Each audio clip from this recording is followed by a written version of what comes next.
court cases don't decide anything. I mean, if you look at the Scopes trial, who won that trial? It wasn't the evolutionists. I mean, it was the Tennessee law was upheld, barring evolution.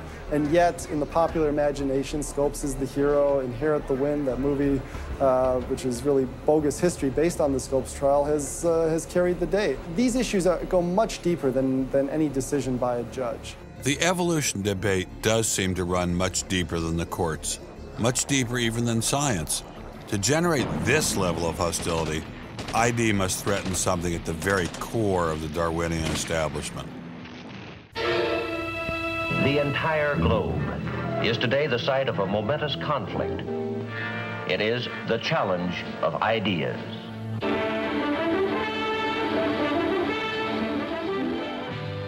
I am Edward R. Murrow. For a little while, I would like to review with you the great conflict of our times, one which demands and must get the attention and the involvement of each one of us. This conflict over the principles of evolution has become a religious war. It really is no longer about scientific investigation. It is total competition with an antagonist who is putting into it everything within his capability. The situation has reached a point where many of evolution's top apologists have switched from defending Darwinism to attacking religion in what they see as a bid to stamp out intelligent design at the source. Richard Dawkins is the best example of this. His recent book, The God Delusion, has sold over 1 million copies worldwide. The God Delusion is my long-expected, long-worked-on, full-frontal attack on religion. To me, science is about trying to explain existence, and religion is about trying to explain existence. It's just that religion gets the wrong answer. But is Dawkins correct? Are science and religion really at war? For an appraisal of this continuing and protracted conflict, we can go to a reporter who has watched the growing conflict with the perception of a trained military observer. Oxford professor Alistair McGrath, author of The Dawkins Delusion, seemed like the ideal person to answer my question.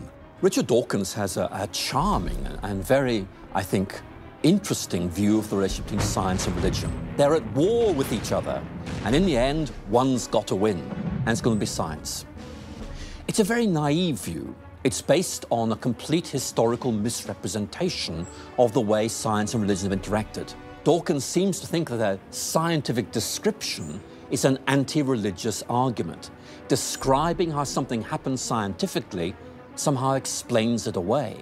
It doesn't. But the questions of purpose, intentionality, the question why, still remain there on the table.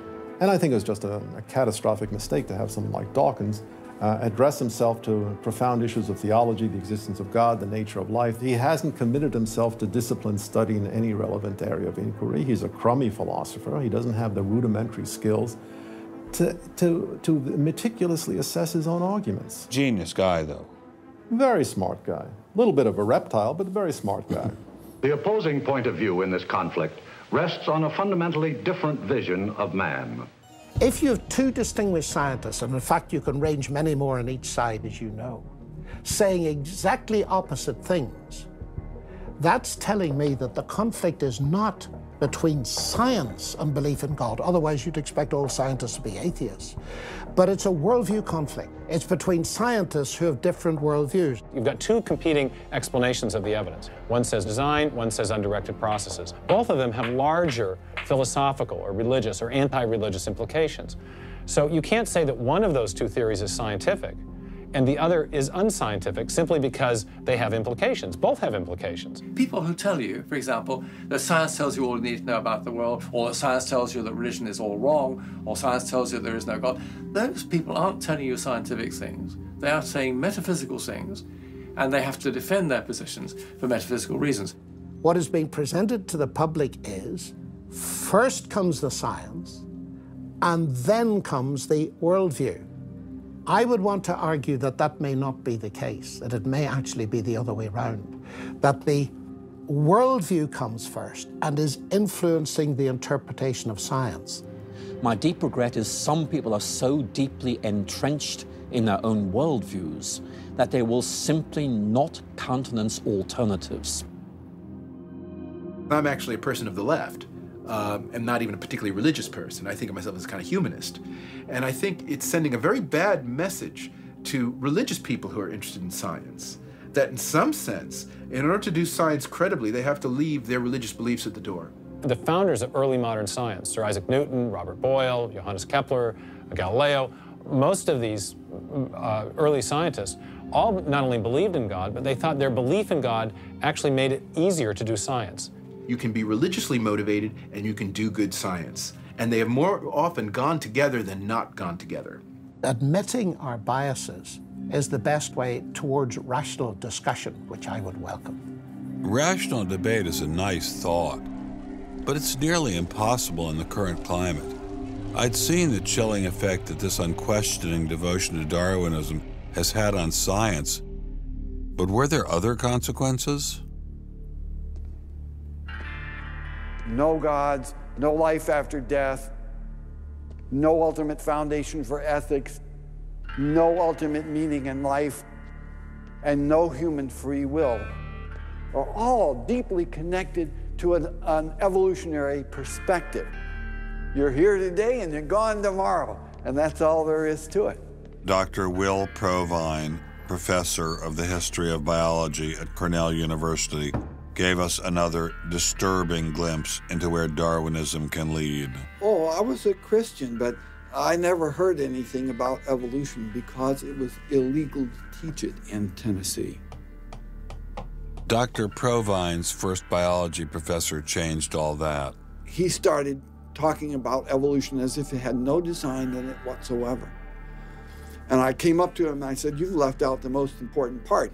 And he said, "If you feel the same way at the end of one quarter, I want you to stand up in front of the students in this class and tell them this deep lack in evolution." And I read that book so carefully, and I could find no sign of there being any design whatsoever in evolution. And I immediately began to doubt the existence of a deity. But it starts by giving up an active deity. Then it gives up the hope that there's any life after death. When you give those two up, the rest of it follows fairly easily. You give up the hope that there's an immanent morality. And finally, there's no human free will. If you believe in evolution, you can't hope for there being any free will. There's no hope whatsoever of there being any deep meaning in human life. We live, we die, and we're gone. We're absolutely gone when we die. Dr. Provine is no stranger to the prospect of death. Nearly a decade ago, he was diagnosed with a large brain tumor. Let's suppose my tumor comes back, as it almost certainly will. Well, I'm not going to sit around like my older brother did last year, and he was dying of ALS, Lou Gehrig's disease. He wanted desperately to die, but we couldn't help him die. I don't want to die like that. I'm going to shoot myself in the head long before then. I'm going to do something different. I hope these are empty words for my friend, Dr. Provine, because shortly after this interview was recorded, he learned his brain tumor had returned. I don't feel one bit bad about holding the views that I do. There's not anything in the views I hold that makes me, oh, I wish I had free will, or, oh, I wish there were a God. I don't ever wish that. Dr. Provine's deconversion story was typical amongst the Darwinists we interviewed. Biologist P.Z. Myers, who runs the pro-Darwin anti-religion blog Pharyngula, says science eroded his faith as well. I never hated religion. I found religion quite comfortable, and I liked the people in it. What led to the atheism was learning more about science, learning more about the natural world, and seeing these horrible conflicts with religion. And it was then, when I discovered evolution, when I discovered Darwinism, that I realized there's this magnificently elegant, stunningly elegant explanation, which I didn't quite understand to begin with. When I did understand it, then that finally killed off my remaining religious faith. After hearing these stories, I was not surprised to discover that most evolutionary biologists share Professor Dawkins' views. It appears Darwinism does lead to atheism, despite what Eugenie Scott would have us believe. And if you separate out the ethical message from religion, what have you got left? You got a bunch of fairy tales, right? I think that God is about as unlikely as fairies, angels, hobgoblins, etc. Religion, I mean, it's just fantasy, basically. It's completely empty of any explanatory content. And it's evil as well.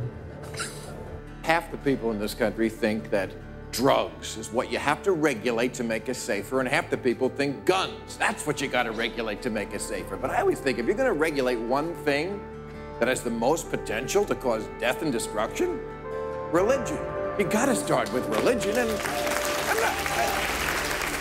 Religion is an idea that gives some people comfort, and we don't want to take it away from them. It's like knitting. People like to knit. You know, we're not going to take their knitting needles away. We're not going to take away their churches. But what we have to do is get it to a place where religion is treated at the level it should be treated. That is something fun that people get together and do on the weekend and really doesn't affect their life as much as it has been so far. So, what would the world look like if Dr. Myers got his wish? Greater science literacy, which is going to lead to the erosion of religion. And then we'll get this nice positive feedback mechanism going, where as religion slowly fades away, we get more and more science to replace it. And that will displace more and more religion, which will allow more and more science in. And we'll eventually get to that point where religion has taken that appropriate place as a side dish rather than the main course. But will eradicating religion really lead to a modern utopia? Let me try to imagine that. And let's let history be our guide.